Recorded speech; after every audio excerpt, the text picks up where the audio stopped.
BJP. वजह क्या? जम्मू कश्मीर पर प्रेस कॉन्फ्रेंस करेगी बीजेपी। गृह मंत्री अमित शाह के 10 सवालों के साथ ये प्रेस कॉन्फ्रेंस बीजेपी पूरे देश में करने जा रही है। दरअसल जम्मू कश्मीर के चुनाव को देखते हुए कांग्रेस और नेशनल कॉन्फ्रेंस ने गठबंधन कर लिया है और इसी को लेकर गृह मंत्री अमित शाह ने कई सवाल पूछे, जिस पर स्थिति स्पष्ट करने को कहा। लगातार नेशनल कॉन्फ्रेंस के सर्वेसर्वा फारूक अब्दुल्ला और साथ ही उनके पुत्र उमर अब्दुल्ला पाकिस्तान से बातचीत पर जोर देते रहे हैं। वो ये भी कहते रहे हैं कि जम्मू कश्मीर का अपना अलग झंडा बना रहेगा। वो ये भी कहते रहे हैं कि 370 की वापसी होगी, 35A को भी वापसी की जाएगी।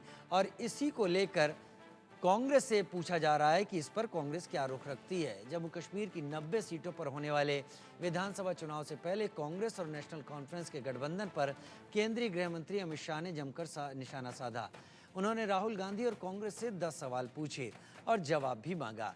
उन्होंने पूछा कि क्या कांग्रेस कश्मीर के युवाओं के बदले पाकिस्तान के साथ बातचीत करके फिर से अलगाववाद को बढ़ावा देने का समर्थन करती है। जम्मू कश्मीर विधानसभा चुनावों के लिए नेशनल कॉन्फ्रेंस और कांग्रेस के अलायंस को लेकर बीजेपी ने बड़ा हमला बोला है। गृह मंत्री अमित शाह ने ट्वीट किया और कहा कि ये अलायंस जो है अनहोली अलायंस है, चाहे वो 370 वापस लाने को लेकर हो, स्पेशल स्टेटस को लेकर हो, या फिर जम्मू कश्मीर में अपना कॉन्स्टिट्यूशन वापस लाने की लेकर हो। कांग्रेस इस पे साफ करे। हमारे साथ कांग्रेस के वरिष्ठ नेता और पूर्व MLC रविंदर शर्मा जी हैं।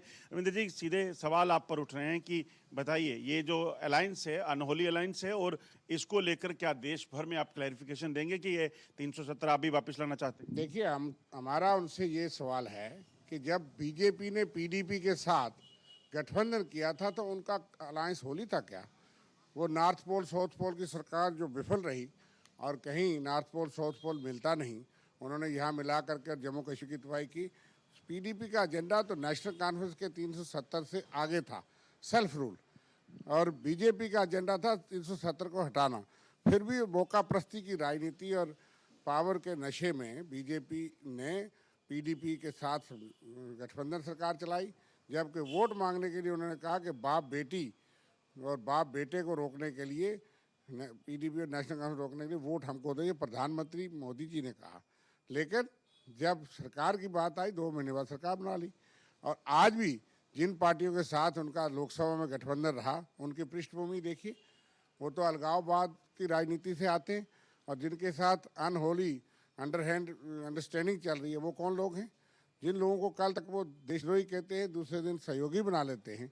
और जो आज सहयोगी होता है, सत्ता जिनके साथ शेयर करते हैं, दोनों पार्टी जिनके साथ सत्ता में रह चुकी हैं, आज उन केंद्रीय मंत्री वर्मा साहब हमारे साथ में मौजूद हैं। BL साहब, जिस तरीके से जम्मू कश्मीर में कांग्रेस और नेशनल कॉन्फ्रेंस के बीच में गठबंधन हुआ है, उसको लेकर के बीजेपी क्या संदेश देश भर में देना चाहती है? देखिए, माननीय हमारे इस देश के बहुत ही यशस्वी गृह मंत्री अमित शाह जी ने इस गठबंधन पर कांग्रेस से 10 सवाल पूछे और मुझे लगता है कि उन सवालों का मुझे ही नहीं पूरे देश को समर्थन करना चाहिए।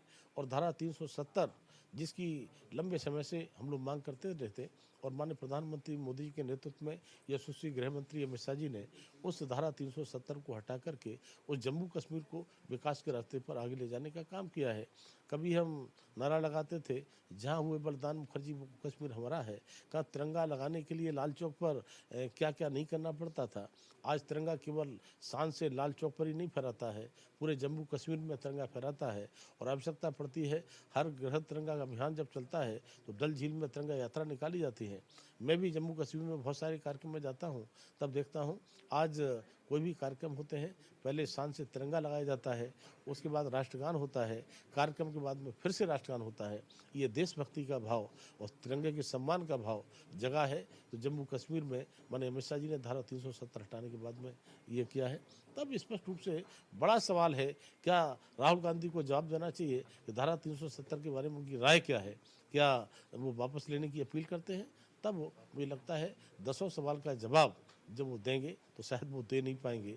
और जम्मू कश्मीर में निश्चित रूप से इस बार कमल खिलाने की तैयारी हो रही है।